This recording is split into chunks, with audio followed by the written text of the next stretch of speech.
வணக்க மக்கள் எல்லோரும் சும்மா இருக்கலாம். இந்த வீடியோவில் என்ன பார்த்துட்ருக்கோன்னு பார்த்தீங்கன்னா, ஏற்கனவே நான் வந்துட்டு ஜிகிர்தண்டா ஐஸ்கிரீம் எப்படி செய்யணும்னு சொல்லிட்டு வீடியோ போட்டிருப்பேன் கொஞ்சம் நாளைக்கு முன்னாடி. அதுக்கப்புறம் நான் வந்து அந்த வீடியோலேயே வந்து சொல்லியிருப்பேன், ஜிகிர்தண்டா வந்து எப்படி செய்யுதுன்னு நாளைக்கு நான் வீடியோ போடுதேன் அப்படின்னு சொல்லியிருப்பேன் பார்த்துக்கோங்க. ஆனால் என்னால் அந்த வீடியோ போடவே முடியலை. ஏன்னா அதுக்குள்ளே வந்து கல்யாண நாள் பிறந்தநாள் எல்லாம் வந்துட்டு விருந்தாலாம் வந்திருந்தாவோ அந்த வீடியோலாம் போட்டோமா, அதனால் ஜிகிர்தண்டா செஞ்சதை வந்து போட முடியல. இன்றைக்கி தான் அதுக்கு வந்து நேரம் வச்சுருக்கேன். அந்த ஐஸ்கிரீம் வீடியோ வந்து நான் தொட்டமுக்கி பார்க்குற மாதிரி தரேன், வேணுங்கிறவங்க பார்த்துக்கோங்க. இப்போ ஜிகிர்தண்டா செய்துக்கு வந்து பார்த்தீங்கன்னா அரைக்கையில் வந்து ஃபுல் க்ரீம் மில்க் வந்து நான் எடுத்துருக்கேன் பார்த்துக்கோங்க. அதுக்கு தேவையானது வந்து பார்த்திங்கன்னா அந்த பால் எடுத்து வச்சாச்சு. இப்போ வந்து நான் மைதா வந்து கரைச்சி வச்சுருக்கேன். இது வந்து எதுக்குன்னா திக்னஸ் வரணும், பற்றியெல்லாம் கொஞ்சம் குழுன்னு வரணும்ல, அதுக்காக எடுத்து வச்சுருக்கேன் பார்த்துக்கோங்க. அதுக்கப்புறம் இந்த பாலுக்கு தேவையான சீனி, அதுக்கப்புறம் இந்த பாலில் வந்து கலர் கொடுக்கணும்ல, அந்த ஜிகிர்தண்டா கலர் வரணும் பற்றியெல்லாம், அதுக்கு வந்து கொஞ்சம் சீனியை எடுத்து அந்த கேரமல் பண்ணி தனியாக எடுத்து வச்சுக்கிட்டேன் பார்த்துக்கோங்க. இவ்வளோ தான் இதுக்கு தேவையான பொருள். ரொம்ப ஈஸியாக செஞ்சிடலாம்.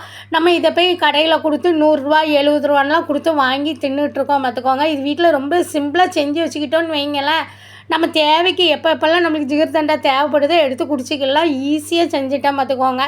அதே மாதிரி இப்போ அந்த கேரமல் செஞ்சு வச்சுக்கோல, அதை வந்து இந்த பாலில் ஊற்றியாச்சு. மைதா கரைச்சி வச்சுருந்தோம் மத்தியெல்லாம் அதுவும் திக்னஸ்க்காக ஊற்றியாச்சு பார்த்துக்கோங்க.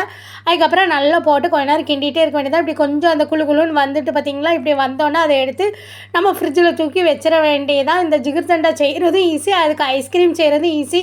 அந்த ஐஸ்கிரீம் கொஞ்சம் செட் ஆகுதுக்கு மட்டும் தான் நமக்கு நேரம் ஆகும் பார்த்துக்கோங்க. அதுக்கப்புறம் ராத்திரியே வந்து பார்த்தீங்கன்னா கடல் பாசி வந்து ஊற போட்டு வச்சுட்டோம். காலையில் எழுந்தோன்னே குடிச்சிக்கலாம் அப்படின்னு சொல்லிட்டு இப்போ வந்து கடல் பாசி எடுத்து ஒரு டம்ளரில் போட்டாச்சு. அதுக்கப்புறம் வந்து பார்த்திங்கன்னா நம்ம செஞ்ச ஜிகிர்தண்டா இருக்குது பற்றியெல்லாம் அதையும் எடுத்து போட்டாச்சு பார்த்துக்கோங்க. ஐஸ்கிரீமும் எடுத்து உள்ளே போட்டு நம்ம குடித்தாச்சு.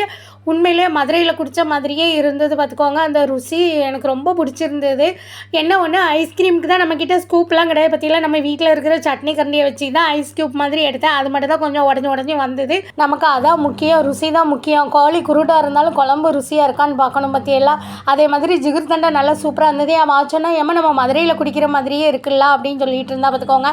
ஆமாம் அப்படின்னு சொல்லிட்டு இருந்தா. சரின்ட்டு அவள் அப்பாவுக்கு கொடுத்தோம் பார்த்தீங்களா. அவள் அப்பாவுக்கு இந்த மாதிரி இதெல்லாம் குடிக்க மாட்டாள். ஒரு ஸ்பூனை குடிச்சிட்டு எனக்கு வேண்டாம் நீங்களே குடிங்கன்னு சொல்லி கையில் கொடுத்துட்டா பார்த்துக்கோங்க.